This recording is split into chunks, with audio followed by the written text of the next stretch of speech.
Support for Central Florida Public Media comes from the UCF College of Business, offering the new online space MBA. Designed for professionals in innovative and high-growth industries, beginning spring 2026, students gain advanced business skills through the lens of the space economy. Learn more at business.ucf.edu/space MBA. An exoplanet milestone and talking about space junk. You're listening to Are We There Yet? The radio show exploring space exploration. Hi, I'm Brendan Byrne. In the search for planets outside our solar system, NASA is celebrating a big milestone. The agency so far has confirmed more than 6,000 potential exoplanets orbiting stars other than our sun. Planetary scientists and hosts of the podcast Walk About the Galaxy, Josh Caldwell and Addie Dove, join us to delve into this milestone and lay out what's ahead in identifying planets outside our solar system. Then, over the coming weeks, we'll be tackling space junk on this show.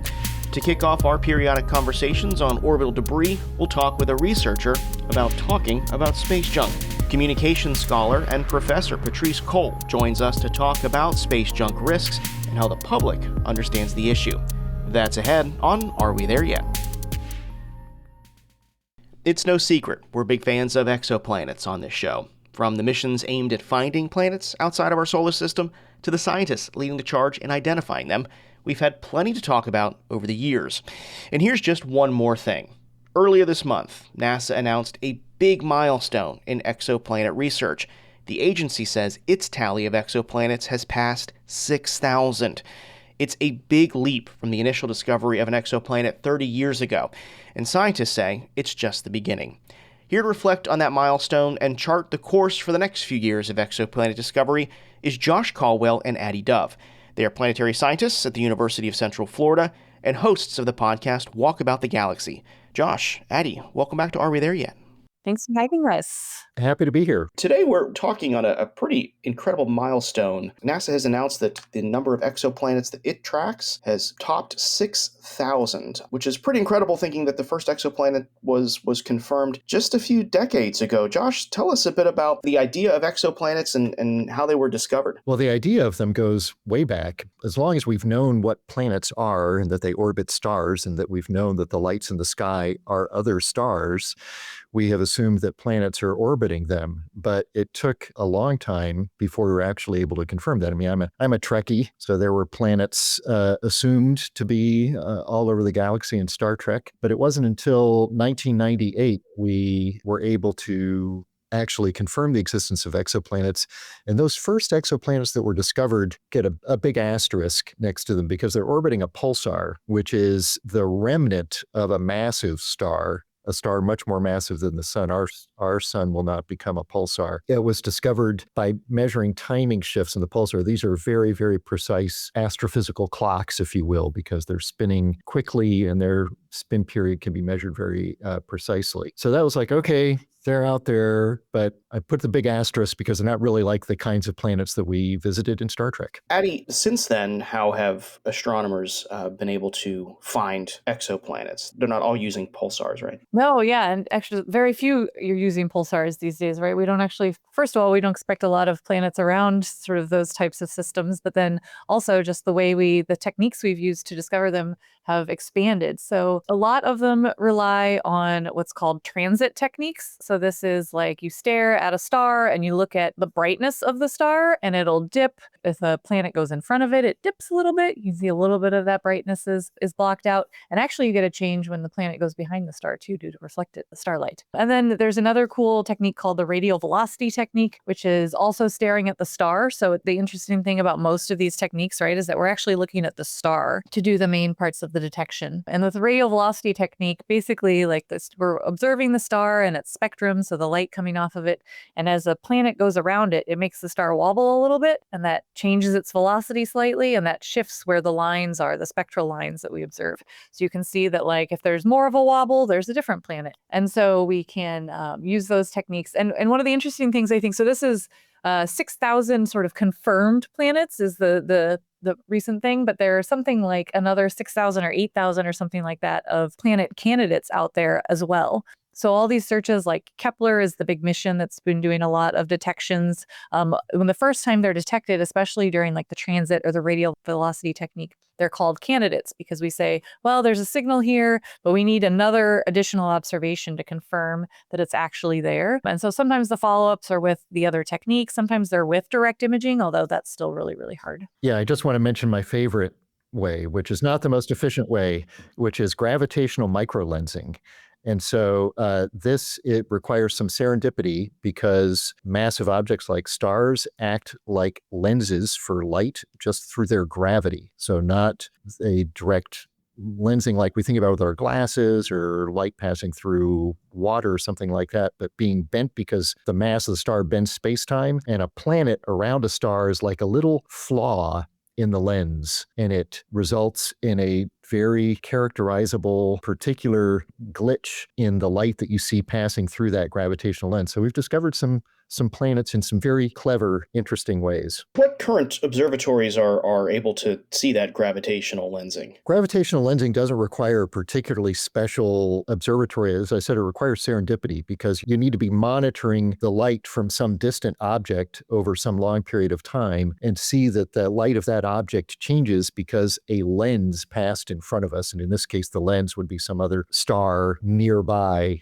moving in front of it. And if that star has a planet, then you see a funny little bump and a wiggle in that light curve. Addie, you mentioned that there are thousands of candidates that there needs to be follow-ups on. More than 6,000 confirmed, thousands more that are potentially candidates. What do you credit all of these discoveries to? Is it the fact that there are just more telescopes that are searching for these things? Yes. So we've had ideas about how we might be able to do it for a long time, but it takes pretty precise engineering, really good techniques of data analysis. So I said, like, when it was for the transit technique, when a planet goes in front of a star, the dip in light is something like 99.9% of the light of the star is still there, right? So it's higher than that sometimes. So it's these little tiny, tiny dips. So we have to be able to be looking at a really, really bright star and say, oh, the light's changed a teeny, tiny bit. So we need really great telescopes. We need really good processing techniques. We need to know and understand sort of what the period is, like how long it would take to make those things. And also for a lot of these, you need several observations. So if you think about the Earth, it goes around the sun in 1 year. Jupiter goes around in about 5 years. So you need to see sort of repeated changes. You have to have at least that period, right, in order to see it. And so things that are further out take even longer. A lot of the planets we discovered early on are hot Jupiters. So they're big things that are close to the star because they make a significant difference in our observations, and they do it quickly. So in a few years of observations, you can say, oh yeah, we've seen this multiple times. So that's why we can do it. Also, like we mentioned, the Kepler Space Telescope tests.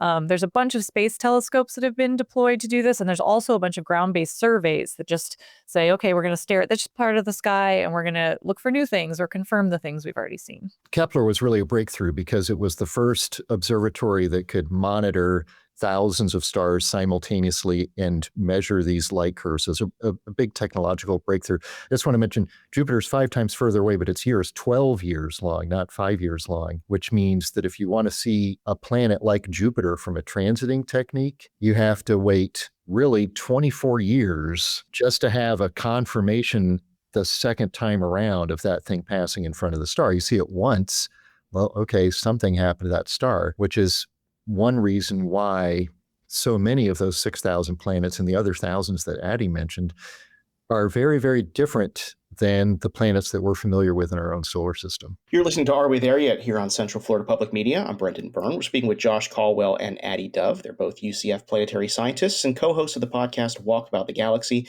We're talking about exoplanets, which are planets outside of our solar system that orbit other stars. NASA has announced that we've reached over 6,000 confirmed candidates of these. You both brought up the fact that there is this time, right? We have to wait all this time to see these things pass in front of their stars, multiple times to get data. The exoplanets that we found, or do we think that they are closer to their star and we'll start discovering more and more farther out as time goes on? Yeah, a lot of the early systems we detected, like I said, have these really bright, really big things close in. So these are like Jupiter-sized things that are at the orbit of Mercury or closer to their star, right? So they're like crazy close and they make this giant wobble or they cause a bigger transit dip. But as we get these repeated measurements, we are able to see more and more systems. And we can also see more planetary systems that have multiple planets in them. We had our idea about what a planetary system looks like from our own solar system. And then we go out there, and because observations sort of favor finding these hot Jupiters that Addie was describing, of course, we didn't think there would be any hot Jupiters, but lo and behold, there's a bunch of them. The sort of family tree or zoology of exoplanets is very different than what we imagined before we had started discovering them based on our own solar system. So there are all sorts of interesting worlds that don't really fit with Jupiter and Saturn or with Earth or with Uranus and Neptune. There's ocean worlds and these hot Jupiters and lava worlds, and certainly hopeful that we'll start to see some systems like our own, but we really haven't yet. Have we been able to get a look at what these planets may look like? We're mentioning this transiting method, which seems to be the most popular method to determine these candidates here, but have we been able to see what these planets actually look like? They're far away, right? They're very far away. Yeah, they're around other stars, right? So they're very, very far away. We only have direct imaging of a few, maybe like 100 of these planets. We have been getting more different types of image. So that's like sort of direct visible light imaging, right? There's other ways we have sort of more direct observations. And one of those is like, especially now with James Webb, JWST, we're able to get spectra that are of the atmospheres around planets, which is really cool and gives us a better way to understand that they have atmospheres and what the constituents are in the atmospheres. And so that's a really cool way to sort of more directly get at what the planet is than just having sort of the indirect technique looking at the star. The main thing that we've got for most of them is something about their size, and then sometimes something about their mass. And from that, you can get something about their density. And then you can maybe say, okay, well, it's this close to a star, so it's this hot, and it has this kind of density, but it is very hard to see them because there's this bright shining star nearby. And so you're looking for stars that are in what scientists call the habitable zone, right? That could have liquid water or be like our planet, right? That's one of the sort of the holy grails for part of this research, is to find planets that might be habitable,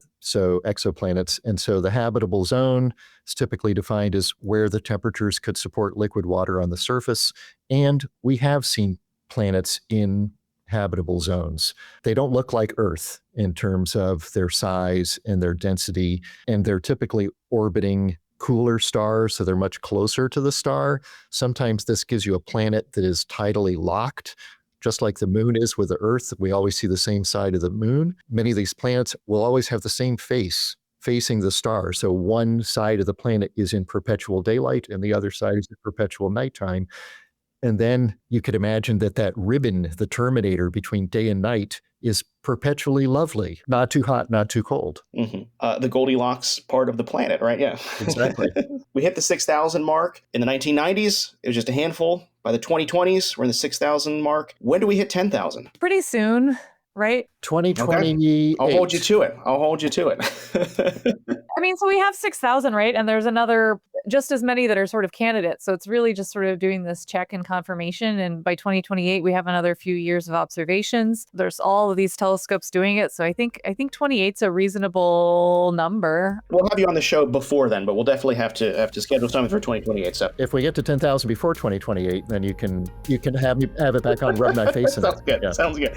We've been speaking with Josh Caldwell and Addie Dove. They're both UCF planetary scientists and co-hosts of the podcast Walk About the Galaxy. Get it wherever you get this podcast.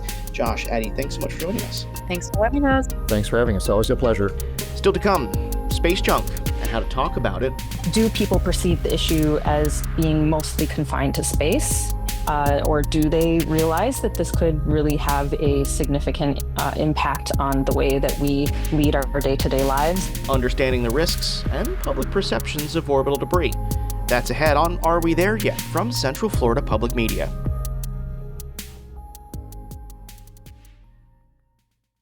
You're listening to Are We There Yet? From Central Florida Public Media. I'm Brendan Byrne. A sample of Martian rock collected by NASA's Perseverance rover could preserve evidence of ancient microbial life. Next week on Are We There Yet? We'll speak with NASA's head of science, Nikki Fox, about this finding and how NASA might determine whether or not this truly is evidence of life on another planet. But for now, we're talking about space junk. Technically, it's called orbital debris, And over the course of the next few weeks, we're going to explore this growing issue. But first, before we talk about space debris, we need to talk about talking about space debris. Patrice Cole is an assistant professor at SUNY College of Environmental Sciences and Forestry. Her research focuses on communication and how it shapes public understanding of complex science and environmental issues. She's been looking at orbital debris, or space junk, and how the public understands the issues and risks. And a note, as a graduate student, I worked with Patrice on research related to space debris. She joins us now to talk about her latest research on the issue. Patrice, welcome to Are We There Yet? Thank you for inviting me. We're going to talk a bit about your research, but first let's broadly talk about space junk. What is it? So generally speaking, when people are referring to space junk, they're referring to human-made objects, that are discarded, no longer work, that are in orbit around Earth, orbital debris or space junk. But generally, when people are talking about space junk, that's what they're referring to. Now, Patrice, your specialty is in communication and how we talk about things. What is your interest in space junk, and what is your research focused on? I think there's a general, consensus within the space community that's concerned about space junk. And often one of the reasons that people point to as to why we're not seeing space agencies and governments and commercial space actors take the difficult steps that need to be taken to address the issue is that there's just not a lot of public pressure. We're making a lot of assumptions about what people know or how familiar they are with the issue, or if they're introduced to the issue, what concerns they have. Do people perceive the issue as being mostly confined to space? Or do they realize that this could really have a significant impact on the way that we lead our day-to-day lives if we were to, have to live without space, so to speak, and no longer have the satellite services that we rely on increasingly from year to year. What risks does space debris pose for us down here on Earth? Yeah, so probably the biggest risk is the risk posed by the debris that's in orbit. As more and more debris accumulates in orbit, the higher and higher risk you have of, debris collisions, both with active satellites and spacecraft, and also between two pieces of orbital debris. And that's really problematic because you might think when, these pieces of debris break up that they're smaller and they're less dangerous, but the opposite is actually true, because then you basically have a big cloud of shrapnel. This stuff is moving so fast that something the size of a marble can have the impact of a hand grenade. So, and the debris that is sent up into space can stay in orbit anywhere from a few years to decades to centuries to thousands of years. And at its extreme, you could end up with a cascade of collisions, and where you have so much debris in some of our orbits that those orbits are no longer safe to use and could even trap us on Earth, potentially. Which is a terrifying outlook to think. We're stuck here, yeah. But that's not the only risk that there is. There's also risks due to orbital debris falling back to Earth, particularly when you have the uncontrolled re-entry of large objects like, rocket bodies. And most of the time when it comes to falling debris, most of it's going to burn up in the atmosphere before it reaches Earth. And the stuff that does reach Earth is mostly going to fall into the ocean or land in, in uninhabited areas, but not all of it. And when we have large rocket bodies, those typically do not burn up entirely in the atmosphere. And when they return in what's referred to as an uncontrolled re-entry, that definitely poses a risk to people on Earth. And also there's a growing concern about the risk that these large pieces of debris pose to commercial aircraft. It's a smaller risk in comparison to the risks that orbital debris, pose to satellites. You're listening to Are We There Yet? Here on Central Florida Public Media. I'm Brendan Byrne. We're speaking with Patrice Cole, an assistant professor at SUNY College of Environmental Science and Forestry, about space debris and her research on how the public feels about space junk. Patrice, let's talk about some of that research. And we should note that when I was a graduate student at the University of Central Florida, you and I worked on a paper together on space debris. What have you learned? You've done a lot of communication research about what people know and how people perceive this as a risk. What are people on Earth saying about it? Yeah. So, we were interested since we anticipated that this would be an issue that's, not familiar to most people. We started out our research with in-depth interviews and surveys to find out, what people think orbital debris or space junk is and, where they think it is, right? Because that all can have an influence on, what they think about the risks of orbital debris or space junk. So when I was doing in-depth interviews with people, asking them, when you hear the term orbital debris, what do you think of? For the most part, people interpreted it as being made up of man-made objects. And for the most part, people thought of it as something that was mostly in near-Earth space. But there were some people who I interviewed who thought it referred to, dust or rocks. And that's not necessarily wrong. Sometimes you do see some definitions that include micrometeorites in their definition of orbital debris, but for the most part, and if you look at the definition offered in a report that NASA put out on sustainability last year, we're usually talking about man-made objects, which again is how NASA defines it in their 2024 sustainability planning report. And then when it comes to where people think debris is, some people thought it was, floating off in distant space or orbiting the solar system or the moon. We asked people, whether they thought it was mostly human-made or mostly, natural. And we found that depending on what term we used when we asked them those questions, their answer was a little bit different. So they were more likely to say that they thought it was made out of human-made objects if we asked them about space junk, whereas with orbital debris, a little under a smaller percentage of people thought it was human-made and a larger percentage of people thought it was natural. So if we want to clearly communicate to people that what we're concerned about here is the man-made debris that we're leaving up there or junk, we're likely going to be better at communicating that to audiences if we're using the phrase space junk rather than orbital debris.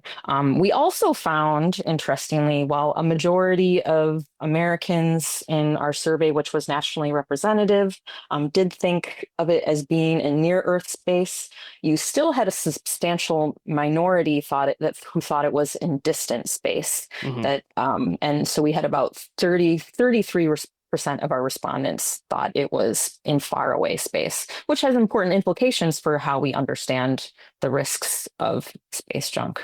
Yeah, it's not. It's much closer to home, right? Your research also looked at U.S. adults and how much they were concerned about the consequences of space junk. What did you find there? One of the things we found in our in-depth interviews and that we asked people about when we did our surveys, one of the things we heard from people in the in-depth interviews is that people didn't really see it as being personally salient.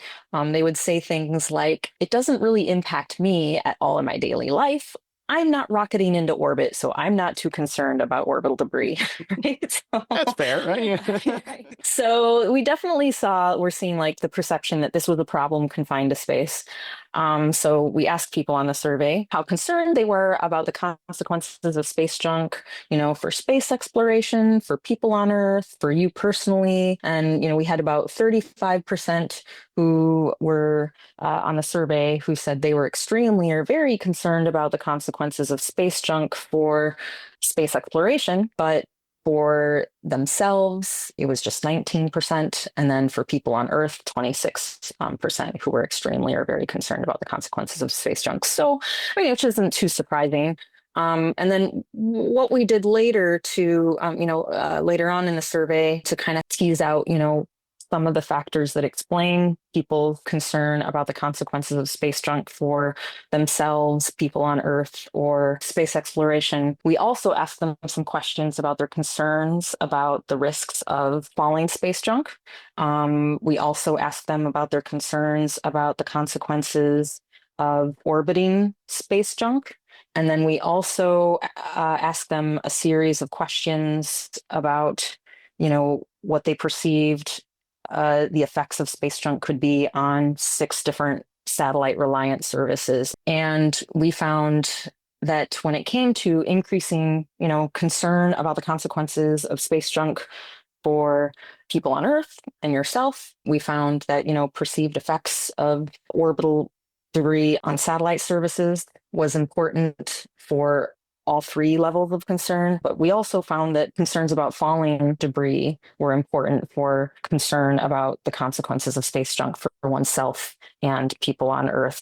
But not too surprisingly, it wasn't associated with increased concern for space exploration. When you have stories like you do about, a piece of space junk, crashing into a house in Naples, Florida, flights being grounded or rerouted, because, Starship or some other spacecraft has exploded. I think those kinds of stories may be what starts to move the needle in terms of, grabbing people's attention and generating public concern about the issue, and finally putting public pressure on politicians to fill in gaps in policy. What can be done to mitigate the risks of space debris? One area where we could develop stronger policy and regulations is in ensuring that when companies launch things into orbit, that they have technologies on those rocket bodies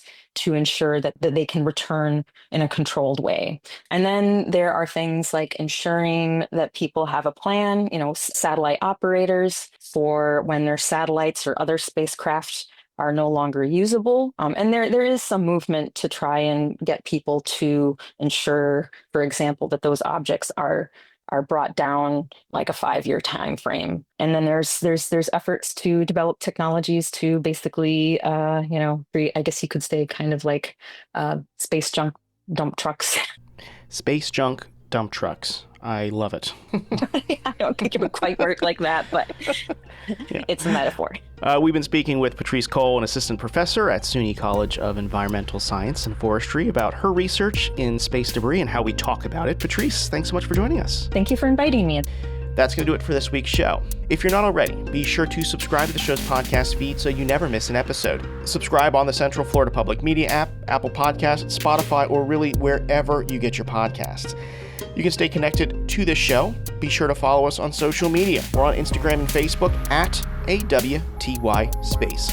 And if you got an idea for a future episode of the show, or you want to join us as a guest, reach out to us. Our email is arewethereyet@cfpublic.org. Are We There Yet is a production of Central Florida Public Media.